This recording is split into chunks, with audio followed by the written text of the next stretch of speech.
ప్రజా ఉద్యమాల ద్వారానే పార్టీలను బలోపేతం చేయాలని సిపిఐ రాష్ట్ర కార్యదర్శి ఎమ్మెల్యే కూనమినేని సాంబశివరావు అన్నారు. రాష్ట్రంలో కాంగ్రెస్ ప్రభుత్వంతో పొత్తులో ఉన్నామని, కార్యకర్తలు ఉద్యమాలకు వెనుకడుగు వేస్తున్నారని, పొత్తు కేవలం ఎన్నికల సమయంలో మాత్రమే అని ఆయన గుర్తు చేశారు. హైదరాబాద్ హిమాయత్ నగర్లోని ముగ్దుం భవన్లో సిపిఐ తెలంగాణ స్టేట్ కౌన్సిల్ సమావేశంలో సిపిఐ జాతీయ నాయకులు కె రామకృష్ణ, కె నారాయణలతో కలిసి కూనంనేని మాట్లాడారు. రానున్న 2 ఏళ్లు చాలా కీలకమైనవని, వచ్చే ఎన్నికల్లో పొత్తులో ఉంటే 5 లేకుంటే 15 స్థానాల్లో బలంగా ఉండాలని సూచించారు. రాష్ట్రంలో పార్టీని కాపాడుకోవడంతో పాటు కేంద్ర ప్రభుత్వంపై పోరాటాలకు సిద్ధం కావాలని ఆయన పిలుపునిచ్చారు. బీజేపీ పార్టీ మత రాజకీయాల పునాదులపై ఏర్పడిందని, కేంద్రంలో సరైన ప్రత్యామ్నాయం లేకపోవడంతో ఆ పార్టీ అధికారంలోకి వస్తుందని విమర్శించారు. కేంద్ర ప్రజా వ్యతిరేక విధానాలను ఎండగట్టేలా ఉద్యమాలు కొనసాగుతాయని ఆయన స్పష్టం చేశారు. అనంతరం ఇటీవల మరణించిన ప్రముఖ అభ్యుదయ రచయిత ఏటుకూరి ప్రసాద్ సంస్మరణ సభ నిర్వహించారు. ఆయన చిత్రపటానికి పూలమాలలు వేసి నివాళులు అర్పించారు. అభ్యుదయ రచయితల సంఘం ఏర్పాటులో ఆయన పాత్ర కీలకమైనదని వారు గుర్తు చేసుకున్నారు.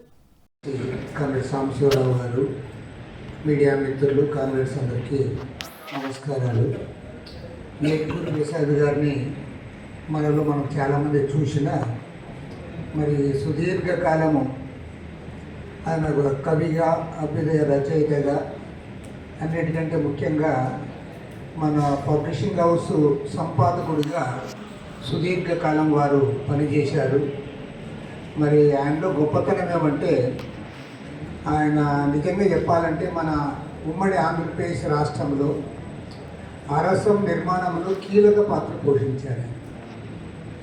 గర్వంగా చెప్పాల్సింది, విరసంనేమో చలసాని ప్రసాద్ గారు విరసం నిర్మాణంలో ఆయన కీలక పాత్ర పోషించాడు.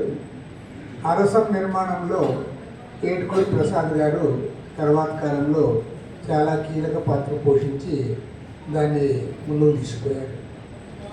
అంటే ఆయనకి చాలా రచనా వ్యాసంగంలో ఎంతో ప్రతిభ ఉన్నప్పటికీ ఒక ఆర్గనైజర్గా ఎక్కువ దృష్టి కేంద్రీకరించి తన టయాన్నంతా కేటాయించాడు.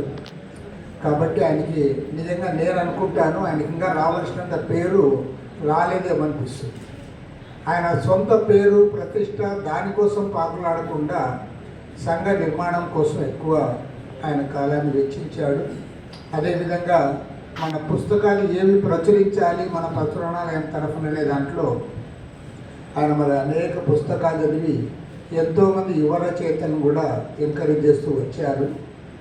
మరో మాటలో చెప్పాలంటే వారి కుటుంబమే నిజంగా ఈ వామపక్ష భావజాలానికి, ఈ సమాజ అభ్యుదయంలో వారి కృషి ఉంది.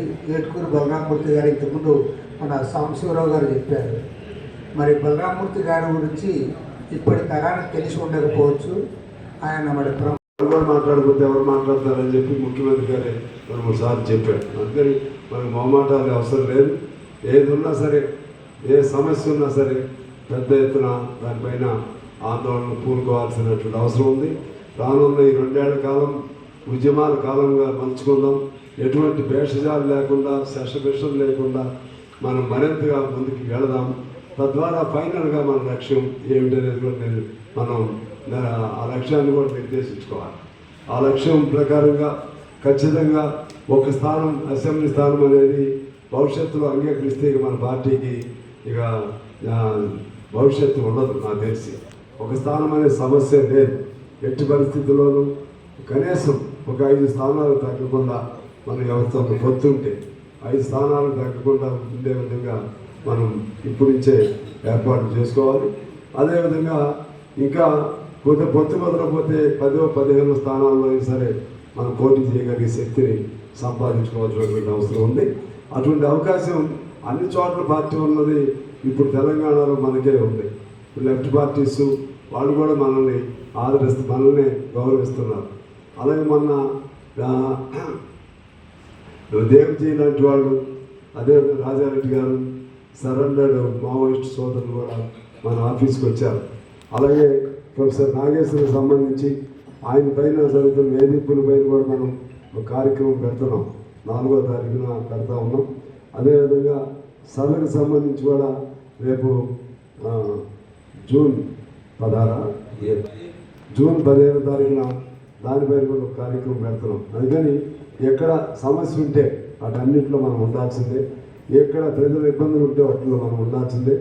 దాన్ని మళ్ళా ఉద్యమ రూపంలోనూ అదేవిధంగా భావజాల రూపంలోనూ మనకు అనుకూలంగా పంచుకుని పార్టీని మా పాతకాల పార్టీలాగా మరింత పోరాటాల పార్టీగా రూపుదిద్దుకోవాలని కోరుతూ ఆ క్రమంలోనే రేపు ఆగస్టు జాతీయ పార్టీ ఇచ్చిన పిలుపు ఆగస్టు 6 నుంచి 15 వరకు అని పిలుపు ఇవ్వడం జరిగింది పాదయాత్ర.